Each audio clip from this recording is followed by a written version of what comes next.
buckle up, get ready, and this is a video game podcast, and let's do this, boys.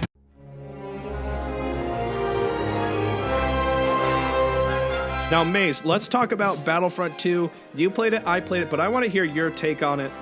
What you played it with some buddies this week. You hadn't played it since launch. What's the deal? Did you like what you played? Well, honestly, I hadn't played it at all. I never bought it at launch with all the controversy that was surrounding it. I kind of passed it up. Good for you. But this past, Good for you. With May the 4th out, they had it. They love it.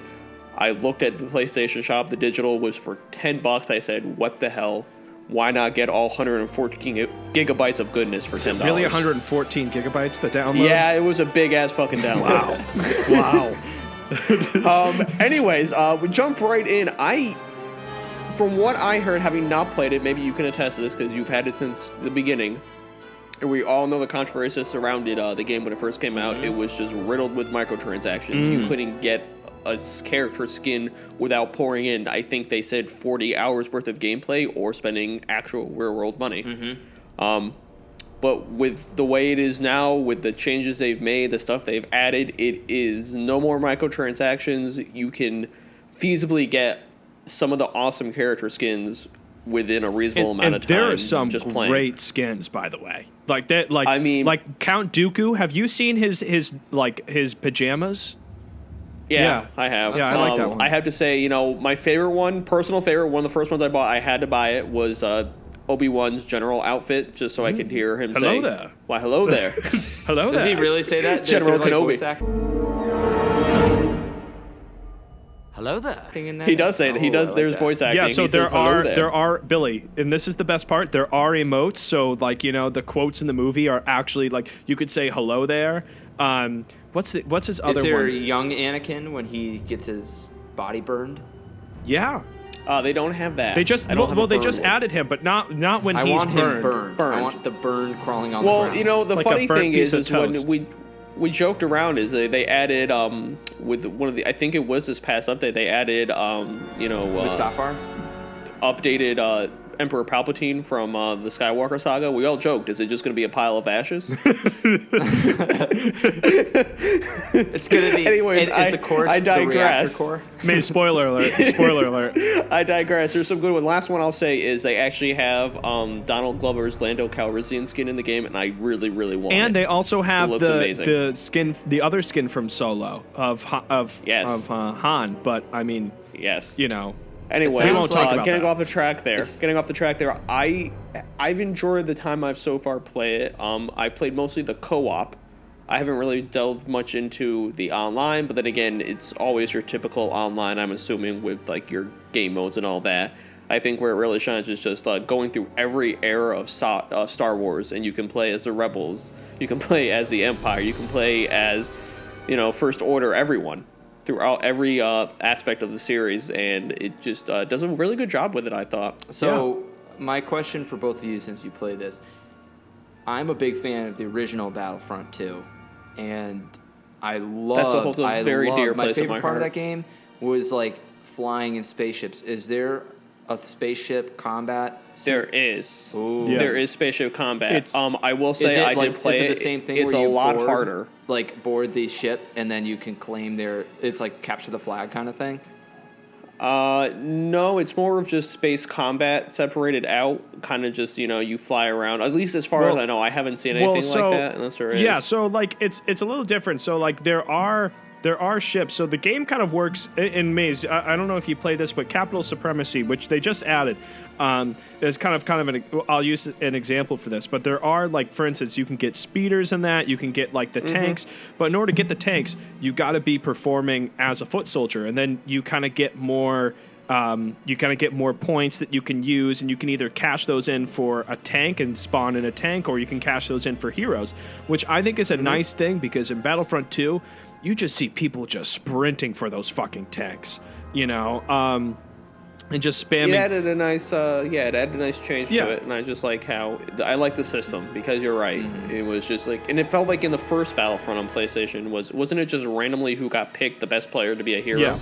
Kind of, Yeah, I think so. So Now it's like you actually have to work for it, and you get to choose who you want to be depending on what area you're playing in. yeah, and Billy, so and I think there's so many modes in this. I mean, granted, I think the modes are kind of building on each other, but as you probably heard me say this, there's Ewok Assault. Oh my god, that's deranged. Ewok Hunt is deranged. Yeah. But there's also, Capital Supremacy, which is the most popular one, which I think is really cool. Essentially, Billy, it kind of breaks down like this. There's a ground battle, and then if your team wins the ground battle, captures all the points, you go up and onto the enemy ship, and then you invade the enemy ship and, try to blow it up.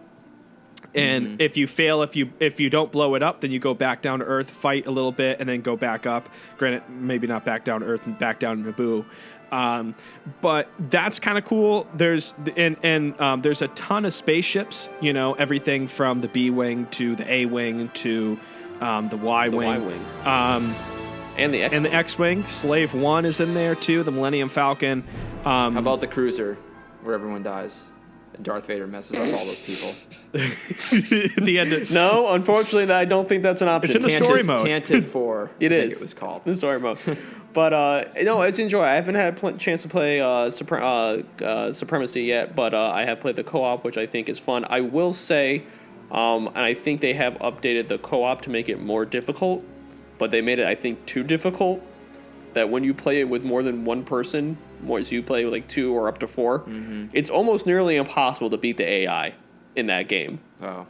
They just swarm you. It sounds like you're machine not a Jedi learning. master. It is. It's machine learning. Machine learning.